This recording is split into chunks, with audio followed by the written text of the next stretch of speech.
Now listen carefully and answer questions 16 to 20.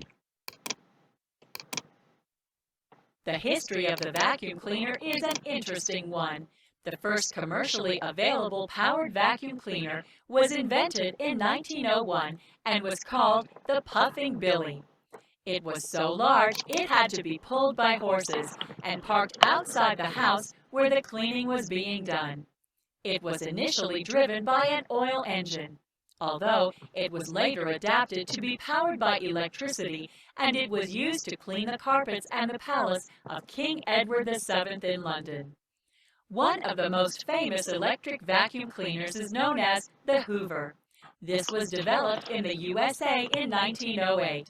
It's often thought that it was created by a Mr. Hoover, but in fact, it was created by a James Spangler, who worked as a cleaner in a department store. Mr. Hoover was a businessman who bought the idea and then developed and marketed it in the USA and other countries. The Electrolytes Model 5 was developed in 1925.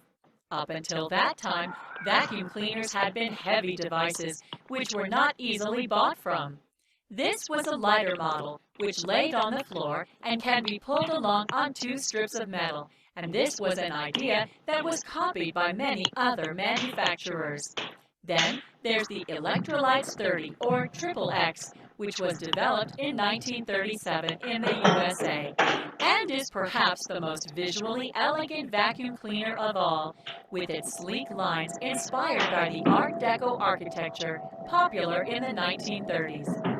The most prized model in James's museum is the Kirby model, which is actually gold-plated. Kirby made Peace's trophy, but they also manufacture vacuum cleaners for everyday use, as sold only by salesmen who demonstrated them only in the customer's home. But even the everyday model might eventually become collector's items. Now, if you want to visit the museum,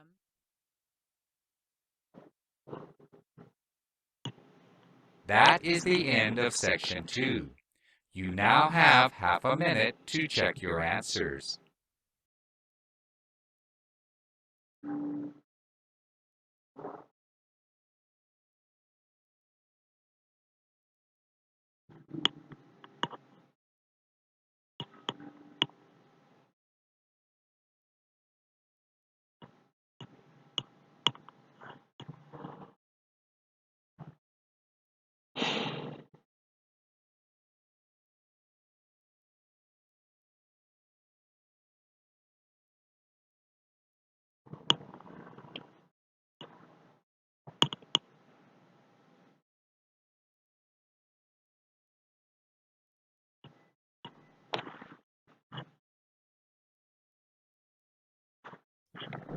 now turn to Section 3. Section 3.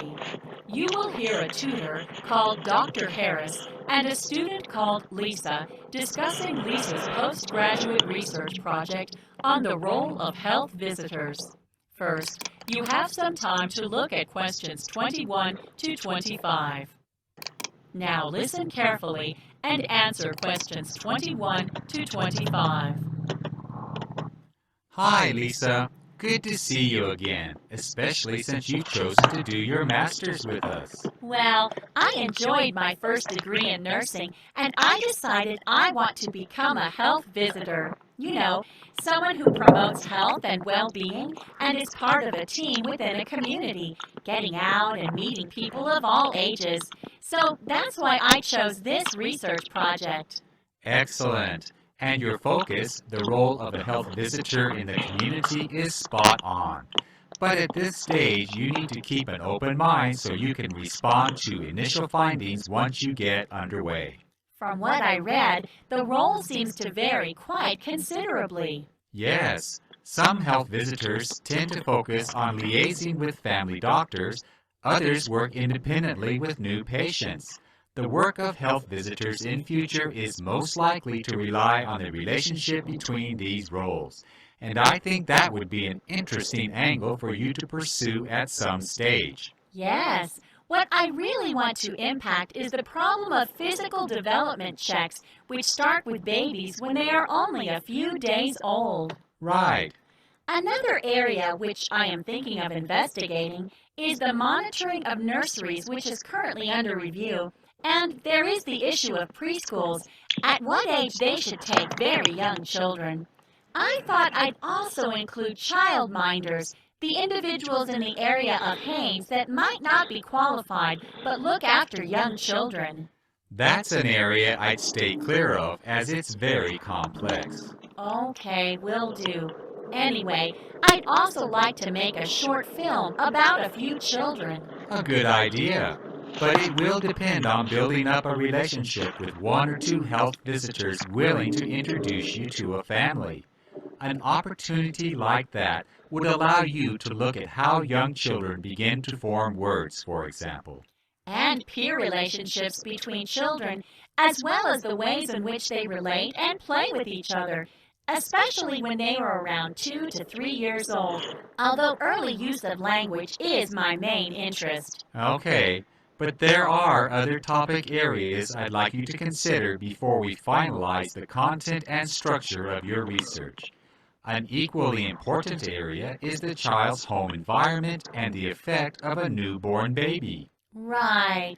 You need to consider the impact of this on the parents, particularly if the family lives in poor economic circumstances. Of course, the additional expense could be a worry, especially if there are other children. Certainly, all those matters are very sensitive and not necessarily easy to detect. There's plenty of help available, but many people often feel too proud to ask for it. This is the area where I will need to be familiar with family law, isn't it? Very much so. By all means, be aware of the medical conditions, and you also need to consider social practice. But you'll find that in most circumstances you will have to refer to the law to understand how far a health visitor can intervene. Yes, I appreciate that. Before you hear the rest of the discussion, you have some time to look at questions 26 to 30. Now listen and answer questions 26 to 30.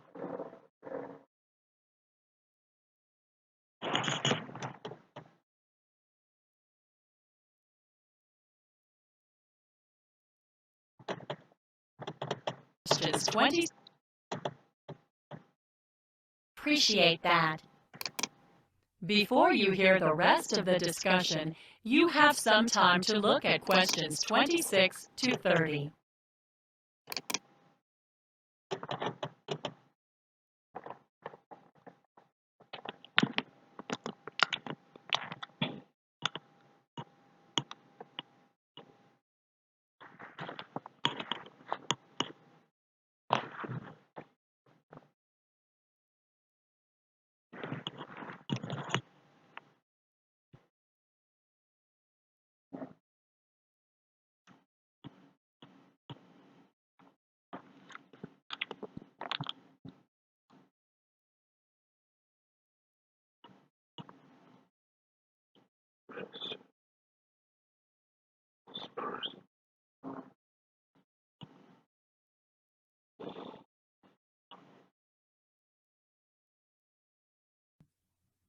Now listen and answer questions 26 to 30. Now, your book list. I'm glad to see worldwide healthcare policies tops your list. Well, I wasn't sure how relevant it would be, but it's a new edition, so the information is current. Yes, some of it may not be relevant, but it's important to keep abreast of developments in other countries, which may inform our own government's legislation. I understand. What about supporting vulnerable families? It's not as costly as some of the other books on my list. It's an excellent buy considering the price, even though it does leave a few things out. I've already ordered Health Visitors and Child Protection. I hope that was right. Well, it's very expensive, but it's a sound investment, and there aren't many textbooks which cover as much detail as this. It will be a valuable reference even if the style is occasionally boring. And what about the future of health visiting? I'm unsure how useful it will be. Useful in a utilitarian sense? Probably not, but it's stimulating in the way the writer considers what health visiting could be like in a perfect world.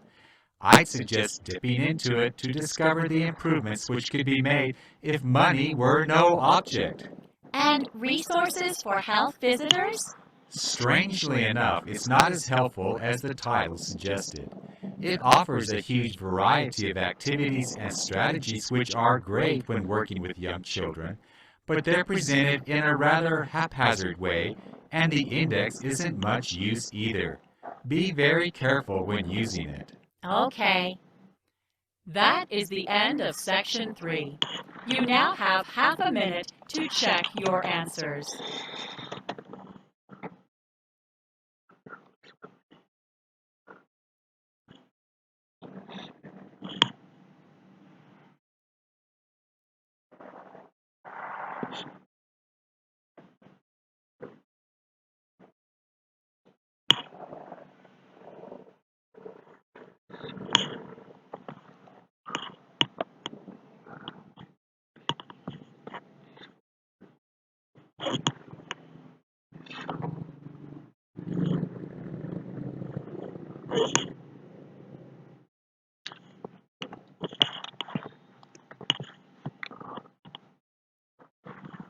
Now turn to Section 4.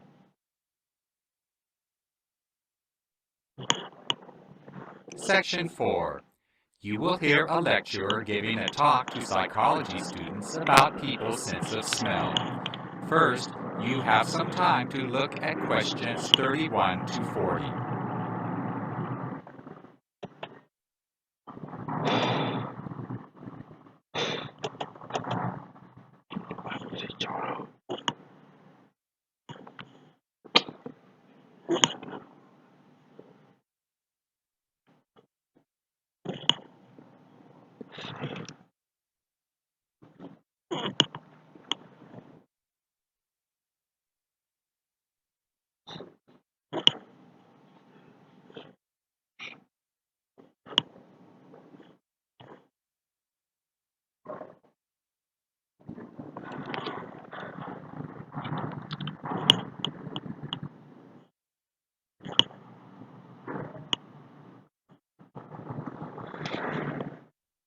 Now listen carefully and answer questions 31 to 40. Good afternoon. So far in this course on perception, we have focused on sight. Today, we're going to move on to consider a sense that has received rather less attention in the literature on human perception. That is, our sense of smell. It's often said that our ability to sense smells is much less developed than that of animals, such as the dog, or a fish, such as the shark, or, of course, the creature which is believed to have the most acute sense of smell of all, the bear. Yet it seems that this belief that the human sense of smell is weak might actually be a misconception. According to a number of recent studies, our noses are sensitive instruments that influence us in surprising ways. Subtle smells can change your mood. Smell can even influence what you go for when you have to make choices, perhaps about whether to buy something or not. Yet, the power that smell has over us is, by and large, not something that we are aware of.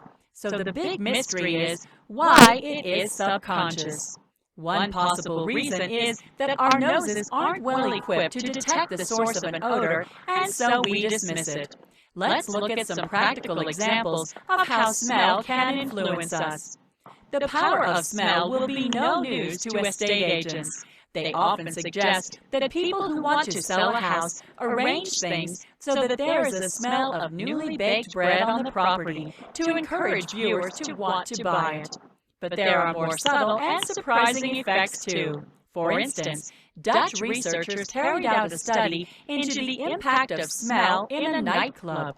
They discovered, rather to their surprise, that when the aroma of oranges was pumped into the venue, the guests partied harder.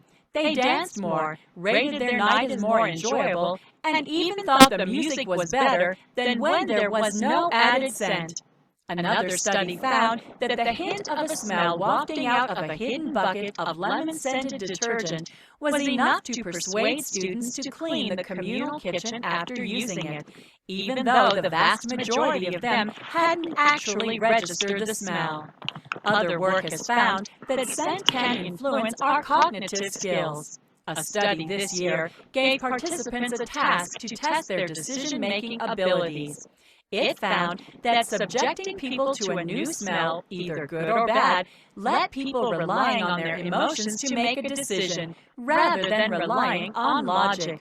As a result, these people performed significantly worse than normal when doing the task.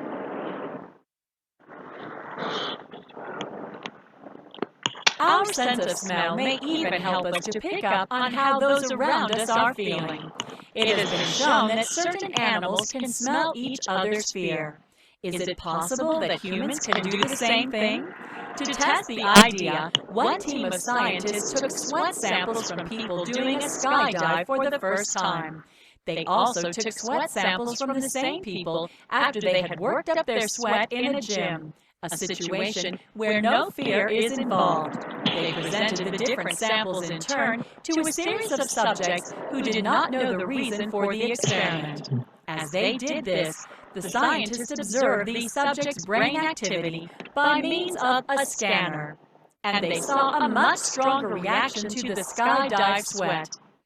The team of scientists next tested whether the smell of fear sweat, that is, the sweat of the skydivers, affected people's responses to various facial expressions. Normally, people pay more attention to angry faces because they pose a threat. However, after smelling the fear sweat, the participants gave the same amount of attention to neutral facial expressions. Despite the impact of smell, most people seem totally unaware of how they are being affected by scents. However, some psychologists have been trying to train people's noses. They persuaded 32 students to wear blindfolds and ear defenders and see whether they could sniff out a trail of chocolate. They found that after 3 days of practice, the students were all much more accurate in following the trail. Further evidence of our ability to train our noses comes from a chef who lost her sense of smell after an illness. Knowing that her job depended on her having a good nose, she trained herself gradually by sniffing spices for 10 minutes a day. Gradually, her ability to smell returned.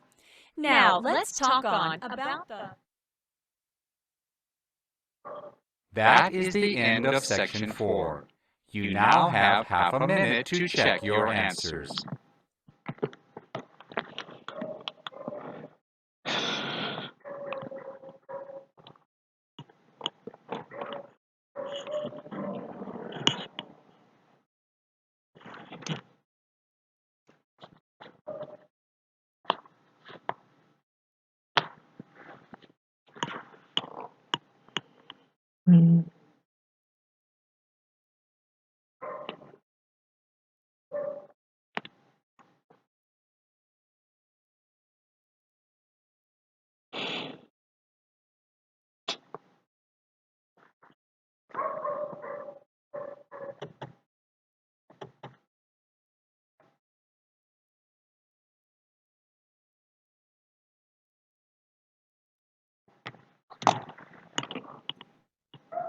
Đây là đáp án để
Bạn là Huệ đến Đức nè.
Thế nhá. Thế thì về em đọc lại cái transcript hình như lại cho anh nhá, bây giờ mình sang cái phần speaking của nhé.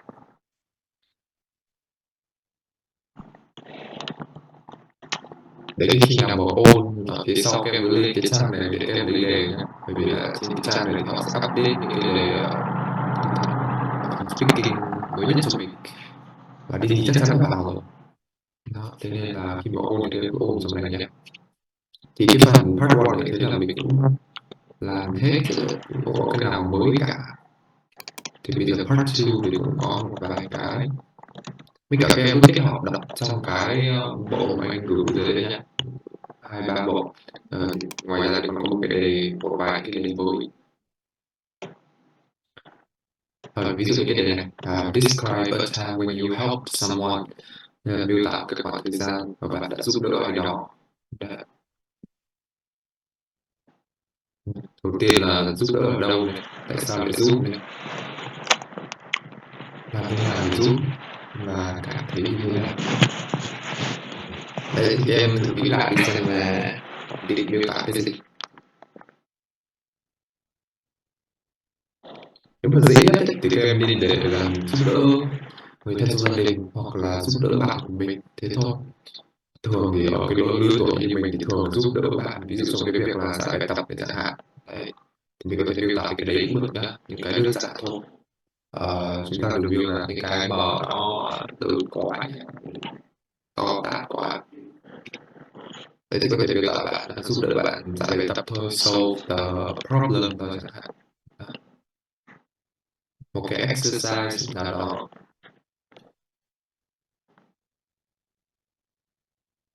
Đấy, về bối cảnh thì mình cứ kể cả ví dụ như đấy là gì nhỉ? Thời gian mà đang chuẩn bị cho kỳ thi chẳng hạn, và tôi thì phải là luyện tập, ôn luyện rất là nhiều. Ôn luyện thì nó going to revise, to revise a lot, và đồng thời là làm thêm những cái bài luyện tập, practice nữa. Đấy. Và chẳng may là khi mà tôi đang làm thì tôi lại gặp một cái bài rất là khó. Nào, unfortunately, while I was doing further practice, I encountered a very difficult exercise. Và đương nhiên là ban đầu thì mình cũng đã thử giải rất là nhiều và dành khá khá thời gian rồi, nhưng mà cũng chưa À chết, anh nhầm, đây là mình giúp đỡ người khác mà. Thế thì đổi sang bạn mình này nhá. Đấy thì ban đầu bạn nghĩ rất nhiều rồi nhưng mà không chưa làm được. Đấy, thì bạn ấy đã tìm tới tôi bởi vì bạn ấy biết tôi là một cái người học cũng khá trong cái môn này. Đấy, spend a lot of time and trying to think of lời giải thì em có thể dùng từ luôn cái từ solution thì nhé, hoặc là đơn giản chúng ta dùng từ answer thì cũng được. Think of the answers or the problem or the exercise. But he couldn't. After that, he turned to me for advice. Ở đây ghi nhiều cái cụm từ là turn to somebody for advice nhé. Có nghĩa là tìm tới ai đó để nhờ sự trợ giúp đấy. Turn to somebody for advice. Now he turned to me for advice because he knows that I am one of the best students in mathematics chẳng hạn. Tôi là một trong cái người học giỏi môn toán trong lớp. Sau đó thì tôi cũng thế nào nhỉ? Sẵn sàng đúng không? I'm ready to help him with all of my efforts, all of my hearts chẳng hạn. Dạ, sau đó em miêu tả ít tôi giải thích cho bạn đấy về cái điều này này. Và sau quá trình là khoảng 31 tiếng thì chúng tôi đã giải được bài toán. Sau đó đến cuối thì em miêu tả về cảm xúc của mình nhé. Đối với bạn đấy thì bạn ấy cảm thấy như thế nào? Chắc chắn là bạn cảm ơn mình đúng không? Thanks me a lot này. Very grateful for my help này. Rất là vui vì sự giúp đỡ của tôi. Còn đối với mình, for me thì I felt giúp đỡ được một ai đó chắc chắn nó sẽ mang lại cho mình một cái cảm giác là rất là hài lòng đúng không em? Thì em hiểu được từ sense of satisfaction nhé.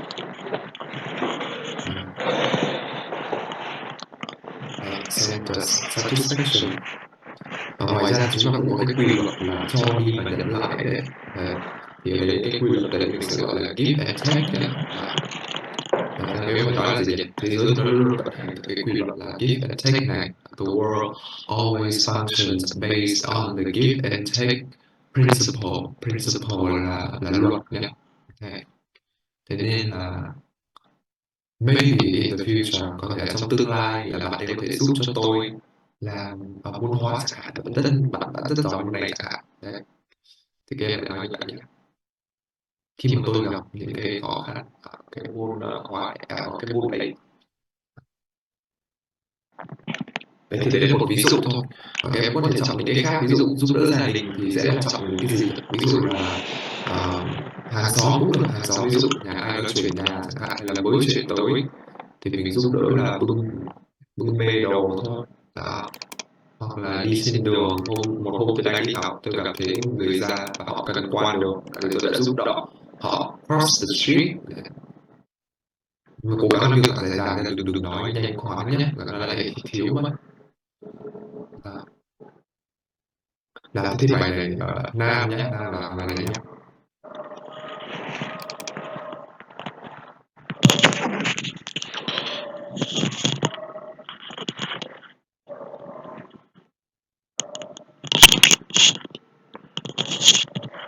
Hai phút nhé.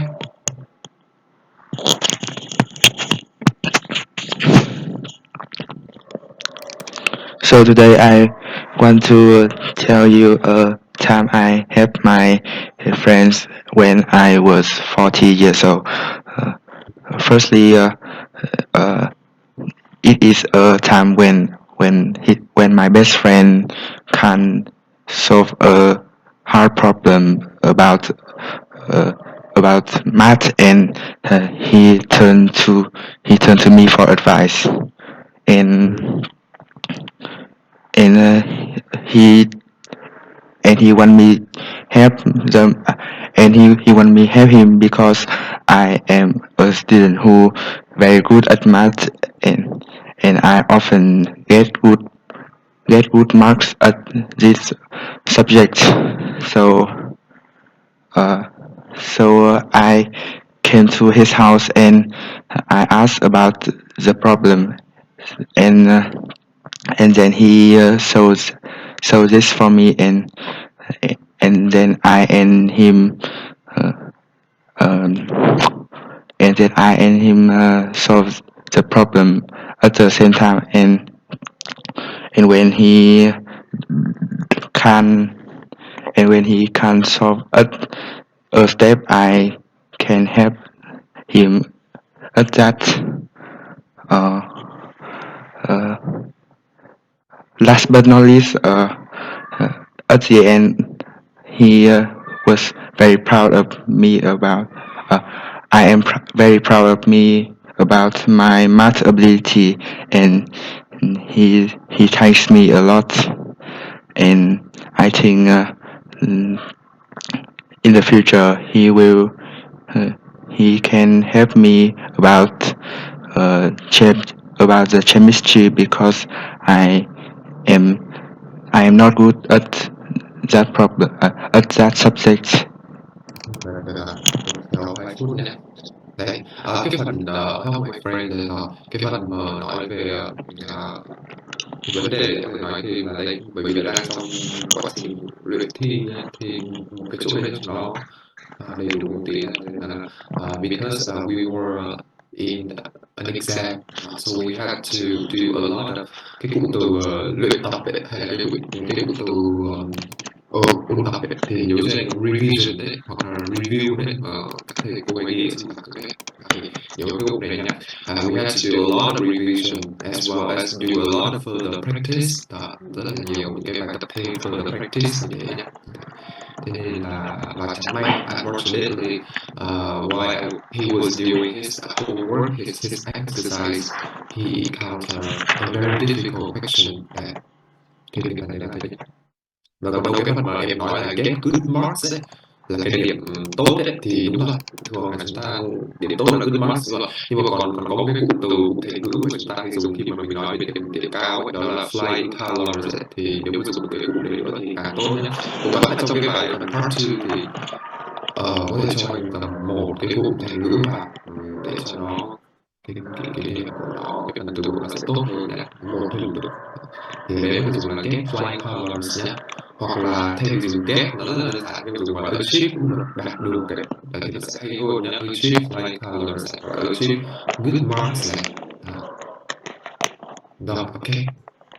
Nào bây giờ mình sang đến phần part 3 nhé. Should people be very kind when they help others? Mọi người thì có nên là tốt bụng khi mà họ giúp đỡ người khác hay không? Đấy. Thì chắc chắn đúng không em? Chắc chắn phải tốt bụng để đi giúp đỡ người khác chứ. Nó luôn luôn là xuất phát từ cái lòng tốt bụng của họ.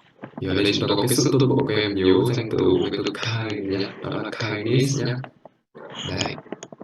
Thì em cứ khẳng định thôi. Yeah, definitely, yes, I believe that whenever we help someone, it always starts from, it always comes from our kindness. Đó, nó luôn luôn là bắt đầu từ cái sự cái lòng tốt bụng của chúng ta. Đấy, thì tôi nghĩ rằng I think that only kind people can help others. When we help others thì chúng ta sẽ cảm thấy hài lòng hơn, chúng ta sẽ cảm thấy vui về thêm cái phần này. When we help others, or when we are able to help other people, we would have like a sense of satisfaction, and we would feel very happy. Và nhà anh nghĩ cũng chỉ trả lời được thế thôi. Huệ nào. Should people be very kind when they help others? Absolutely. When help others, the kindness is essential. It may create a positive environment and maintain our relationship with others. It can also help you to make a new connection with others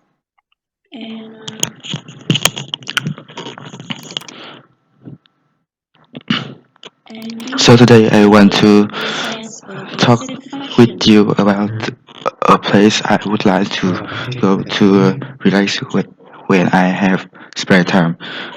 There are a lot of places that I want to go, Should children be taught but to the be place kind to that others? I have to Trẻ em thì có điều visit dạy most is tốt Halong bụng Bay, hay a khác nice không? bay in Vietnam, Thì đó chắc chắn được in nè. Quang Ninh province. Then So, yes, sau đó thì em sẽ nói là thưa ở đây rất dễ, so thực when sự I rất dễ bởi so là when I come đó.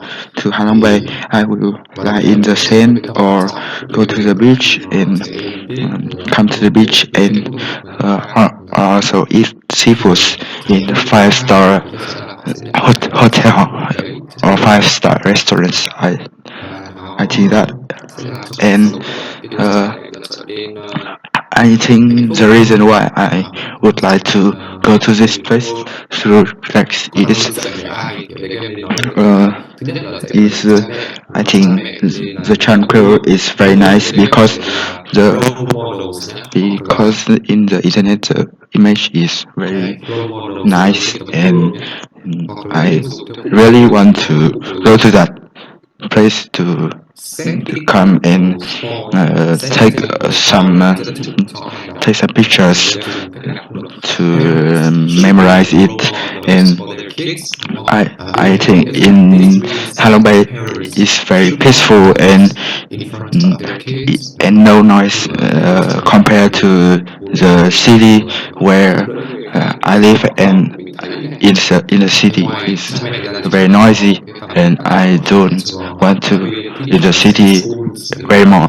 Có thể chúng ta sẽ đối với trường học thì mình sẽ um, có những cái bài giảng về cái lòng tốt hoặc là lồng ghép nó trong những cái tiết học văn hay tiết học về công dân chẳng hạn đấy, thì các em cũng có thể nói như thế nhé, hoặc lồng tích hợp kết hợp thì chúng ta có động từ incorporate các em nhé, incorporate. Còn đâu những bài học mà giảng dạy về đạo đức nhé thì sẽ nhớ cho anh cái động từ cái tính từ đạo đức ấy, đó là moral into chương trình học thì chúng ta có từ từ gì đấy, curriculum đúng không?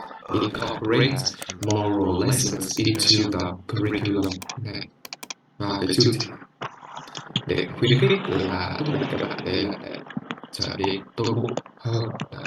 Encourage the children to be more kind towards other people. Đấy thì trước hết là nói về tầm quan trọng, các em đã nói là vậy dạy thì sẽ là ai dạy, được chưa? Là đức nào? Should children be taught to be kind to each other?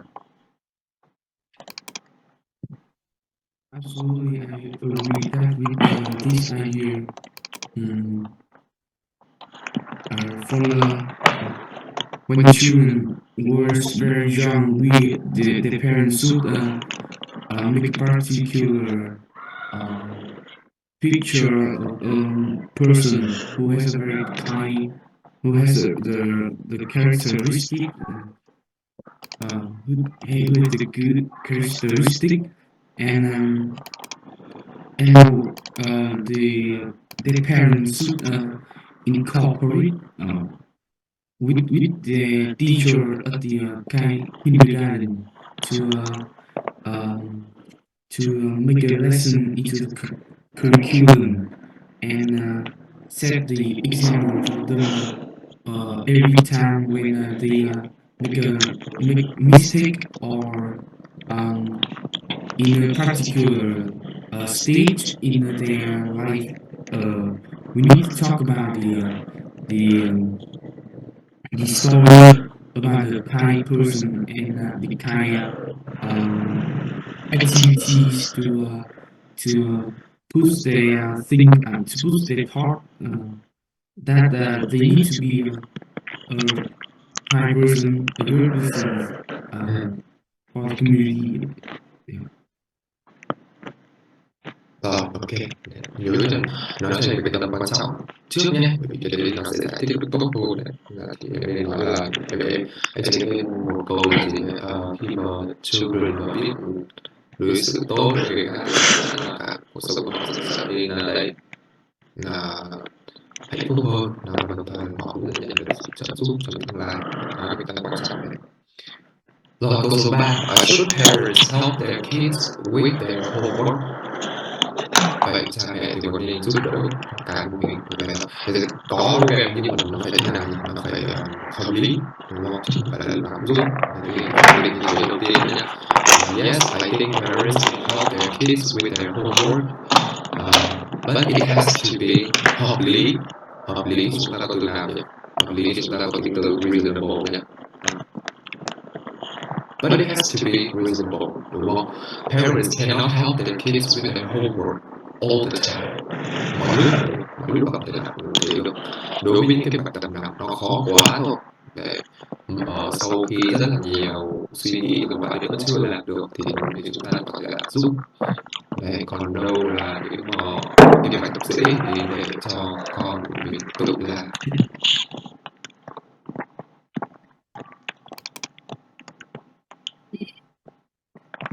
Đấy. Đấy thì đấy nhá, thì kể đấy nhá, hoặc là